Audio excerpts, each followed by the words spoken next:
प्रथम नमन करू गणनाथा उमा शंकराची या सुता चरणावरी ठेवून या माता साष्टांग हे आता दंडवत। नमस्कार, मी आदेश वाकडे आणि आपण निघालेलो आहोत सिद्धटेकच्या सिद्धविनायकाच्या दर्शनाला। चला तर माझ्याबरोबर सिद्धविनायकाच्या दर्शनाला।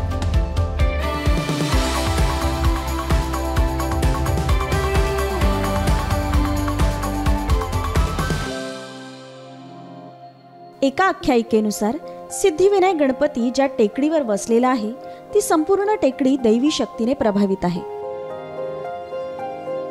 या टेकडीच्या सलग 21 दिवस 21 प्रदक्षिणा केल्याने जीवनात अर्धवट राहिलेली अशी विघ्नबाधित कार्य सिद्धीस म्हणजेच पूर्णत्वास जातात अशी मान्यता भक्तांमध्ये आहे। आणि याचसाठी सिद्धटेकच्या सिद्धिविनायकाची ख्याती आहे।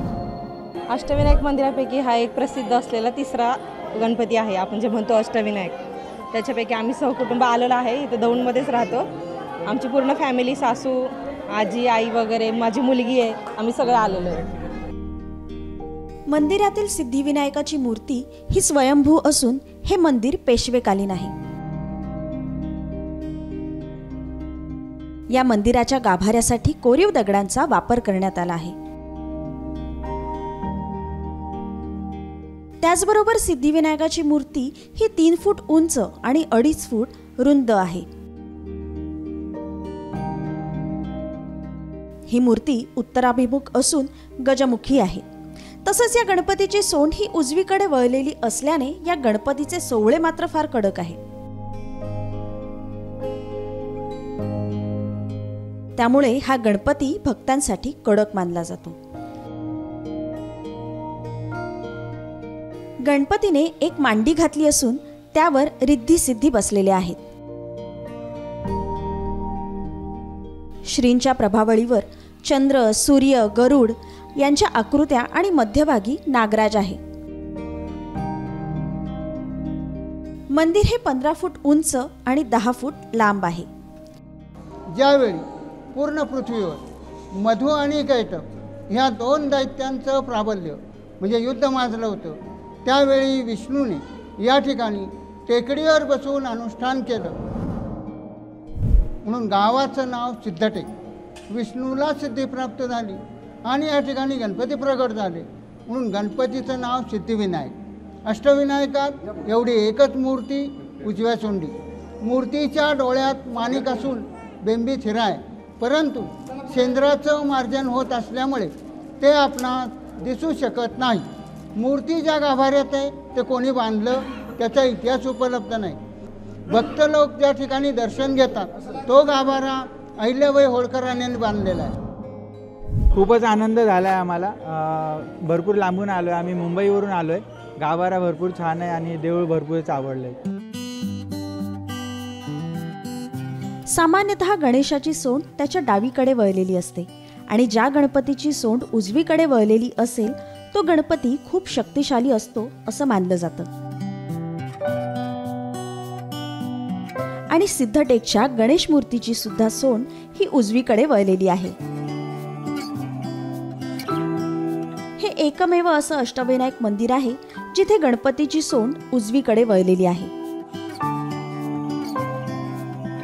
त्यामुळे ज्या गणपतीची सोंड उजवीकडे असेल त्या गणपतीला सिद्धिविनायक असं म्हटलं जातं। सिद्धिविनायक म्हणजे सिद्धी, यश देणारा, म्हणूनच सिद्धटेक मंदिर हे जागृत देवस्थान मानलं जातं। इथल्या देवस्थाना ट्रस्टची खूप चांगली व्यवस्था आहे आणि आता मी माझी अष्टविनायकाची यात्रा माझ्या आई वडील आणि माझ्या बहिणींसोबत, माझ्या परिवारासोबत मी करत आहे। मुद्गल पुराणात एक कथा आहे आणि या कथेनुसार सृष्टीच्या सुरुवातीस जेव्हा विष्णू त्यांच्या योगनिद्रेत होते त्यावेळी विष्णूच्या नाभीतून एक कमळ उगवलं आणि याच कमळातून सृष्टीचे निर्माते देव ब्रह्म उदयास आले। ब्रह्माने विश्वाची निर्मिती सुरू केली असतानाच मधु आणि कैटभ हे 2 राक्षस विष्णूच्या कानातील घाणीतून उद्भवले। या राक्षसांनी ब्रह्माच्या सृष्टी निर्मितीच्या कार्यात अडथळा आणण्यास सुरुवात केली। त्यामुळे साक्षात विष्णूला जागृत करणं गरजेचं झालं। या विनाशकारी दानवांसोबत विष्णू नारायण लढाई लढले खरे, पण ते या दानवांचा पराभव करू शकले नाहीत. तेव्हा त्यांनी यामागील कारण भगवान शंकराला विचारले. भगवान शंकराने विष्णूला सांगितले की विष्णू लढाई आधी म्हणजेच एखाद्या शुभ कार्याला आरंभ करताना त्या कामातील अडथळा आणि विघ्न दूर करणाऱ्या देवतेला म्हणजेच गणेशाला वंदन करायला विसरले होते आणि त्याचमुळे ते यशस्वी होऊ शकले नाहीत. अखेरीस विष्णूंनी सिद्धटेक इथे याच मंदिरात ओम श्री गणेशाय नमः अशी तपश्चर्या केली आणि गणरायाला मंत्रमुग्ध केलं. तेव्हा श्री गणरायांनी विष्णूला आशीर्वाद दिला आणि सिद्धी प्राप्त करून दिली. सिद्धी प्राप्त करून भगवान विष्णू पुन्हा लढाईला परतले आणि यावेळेस मात्र त्यांनी दोन्ही राक्षसांचा वध केला. भगवान विष्णूंना आपल्या कार्यामध्ये सिद्धी प्राप्त करून देणारा सिद्धटेकचा सिद्धिविनायक. आपण आलेलो आहोत सध्या सिद्धिविनायकाच्या दरबारामध्ये आणि अतिशय प्रसन्न करणारं हे वातावरण आपल्याला या ठिकाणी पाहायला मिळतंय. म्हणूनच भगवान विष्णूने इथे सिद्धी प्राप्त केल्याने या ठिकाणाला सिद्धटेक हे नाव पडलं. वक्रतुंड महाकार्य सूर्यकोटी समप्रभ निर्विघ्नं कुरु मे देव सर्व कार्येषु सर्वदा. आपण आलेलो आहोत अहमदनगर जिल्ह्यातील कर्जत तालुक्यातील सिद्धटेक या गावामध्ये. एकूणच सिद्धिविनायकाच्या गाभाऱ्यामध्ये येऊन एकूणच अतिशय मन जे आहे ते प्रसन्न झालेले आहे. एकूणच भाविकांची मोठी रेलचेल आपल्याला पाहायला मिळते आणि जो सुरू असलेला जो गणेश उत्सव आहे या गणेश उत्सवात देखील मोठी गर्दी भाविकांची आपल्याला या ठिकाणी पाहायला मिळते. एकूणच आपण जर पाहिलं तर मंदिराची जर रचना बघितली तर उजव्या सोंडेचा हा एकमेव गणपती आहे आणि ह्या गणपतीला पाहण्यासाठी महाराष्ट्रातूनच नव्हे तर भारतातून मोठे भाविक या ठिकाणी येत असतात. या ठिकाणी सकाळी 6 वाजता पहिली पूजा होते, दुपारी 12 वाजता महापूजा होते, संध्याकाळी 8 वाजता तिसरी पूजा होते, रात्री 9 वाजता मंदिराची शेजारती होऊन 9:30 वाजता मंदिर पूर्ण बंद होतं. मग कुठल्याही परिस्थितीत सकाळी 6 वाजल्याशिवाय मंदिर उघडत नाही. दर्शनासाठी आलेल्या भाविकांच्या जेवणासाठी गावात विशेष असं कोणतंही भोजनालय नाही. त्यामुळे इथे घरगुती पद्धतीचं पिठलं, चुलीवरची भाकर आणि ठेचा प्रसिद्ध आहे. आणि या घरगुती भोजनालयाची खासियत म्हणजे वांग्याचे भरीत आणि लसूण चटणी. त्यामुळे इथे आल्यावर या घरगुती जेवणाचा आस्वाद घ्यायला मात्र विसरायचं नाही. आणि हे सर्व पोटभर जेवण फक्त 150 रुपयात दिलं जातं. इथल्या गावकऱ्यांचा हाच मुख्य व्यवसाय मानला जातो. सिद्धिविनायकाच्या सिद्धटेकच्या दर्शनाला आल्यानंतर आपण जर पाहिलं तर या ठिकाणी जे पर्यटक येतात, जे भाविक येतात त्यांच्या खाण्यापिण्याची सोय जी आहे ती या ठिकाणी आपण दृश्यांमध्ये बघू शकतो. चुलीवरची भाकर जी आहे ती या ठिकाणी स्थानिक जे नागरिक आहेत त्यांच्याकडून याचा व्यवसाय केला जातो. या ठिकाणी ही भाकर या ठिकाणी चुलीवरची भाकर, पापड, लोणचं या सगळ्या गोष्टी दिल्या जातात. या ताई आपल्याबरोबर आहेत. ताई काय सांगाल, एक अनोखं म्हणजे एक चुलीवरची भाकर तुम्ही देता, किती लोक रोज येत असतात, काय सांगाल? रोज तसं काही ह्याच्या लोकांच्या येण्यावर असतं. शनिवार रविवार असते कस्टमर जास्त, रविवारी असं असते थोडंफार. कोणकोणती भाकर तुम्ही देत असता? ज्वारी, बाजरी, वांग्याचं भरीत असतं, पिठलं असतं, मटकीची भाजी असते, ठेचा असतो, लोणचं, पापड, कांदा, काकडी.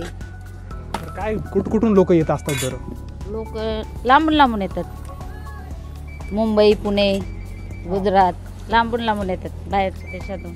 आपण जर पाहिलं तर ज्वारीची भाकर, बाजरीची भाकर असं एक अनोखा आस्वाद देखील या ठिकाणी जे खवय्ये आहे महाराष्ट्रातून आलेले त्यांना या ठिकाणी घ्यायला नक्कीच मिळू शकतो. भीमा नदीच्या तीरावर वसलेलं सिद्धटेक हे एक खेडेगाव. वाड्या वस्त्यांनी बनलेल्या या गावाची लोकसंख्या सुमारे 5000 इतकी आहे. गावातली शुद्ध हवा आणि सिद्धिविनायकाच्या मंदिरामुळे गावाला आलेलं भक्तिमय वातावरण. यामुळे भीमा नदीच्या किनाऱ्यावर आल्यानंतर भाविकांचे मन प्रसन्न होऊन जाते. सिद्धिविनायक मंदिरात कायमच भक्तांची रेलचेल असते. त्यामुळे सिद्धटेकच्या बाजारपेठेत सुद्धा कायम भक्तांची गर्दी पाहायला मिळते.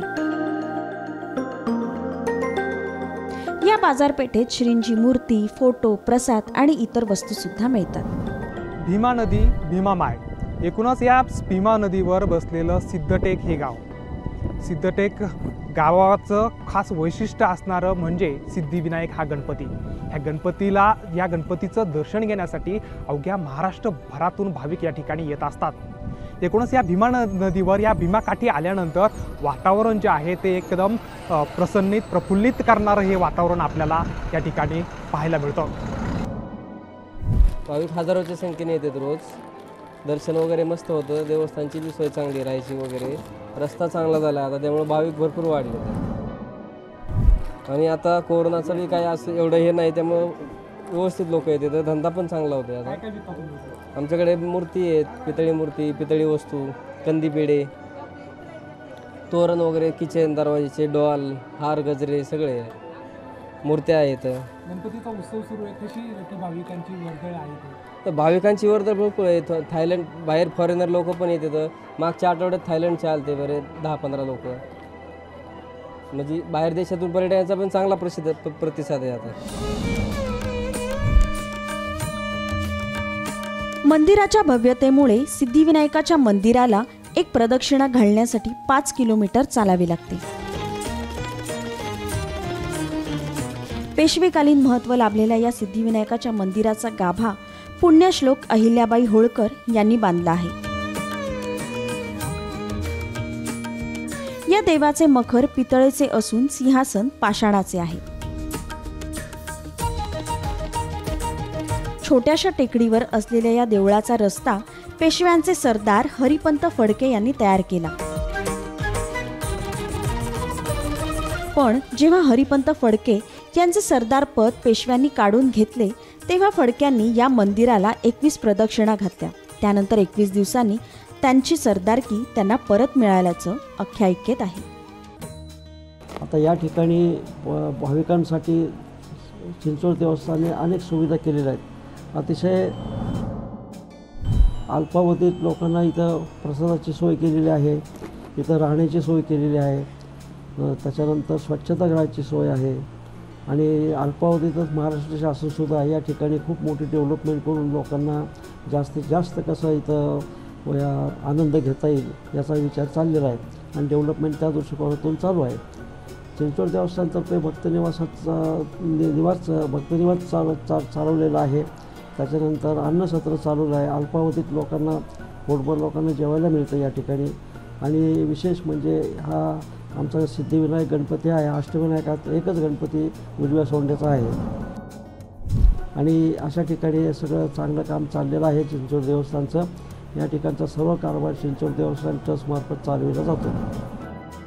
असं बोललं जातं की पेशव्यांचे सरदार हरिपंत फडके यांची सरदारकी गेल्यानंतर त्यांनी सिद्धिविनायकाची जी आहे ती आराधना सुरू केली आणि त्या आराधनेच्या 21 दिवसानंतर त्यांना पेशव्यांकडून परत सांगणं आलं की तुम्ही तुमच्या कामावरती हजर व्हा. असाच हा सिद्धिविनायक आणि ह्या सगळ्या सिद्धिविनायकाचं दर्शन सगळ्या लोकशाहीच्या प्रेक्षकांना घडवण्याचा आम्ही केलेला एक छोटासा हा एक प्रयत्न. कॅमेरामन रोहिदास ढोन्नर आणि सचिन सोनवणेसह मी आदेश वाकळे, लोकशाही मराठी, सिद्धिटेक, सिद्धिविनायक.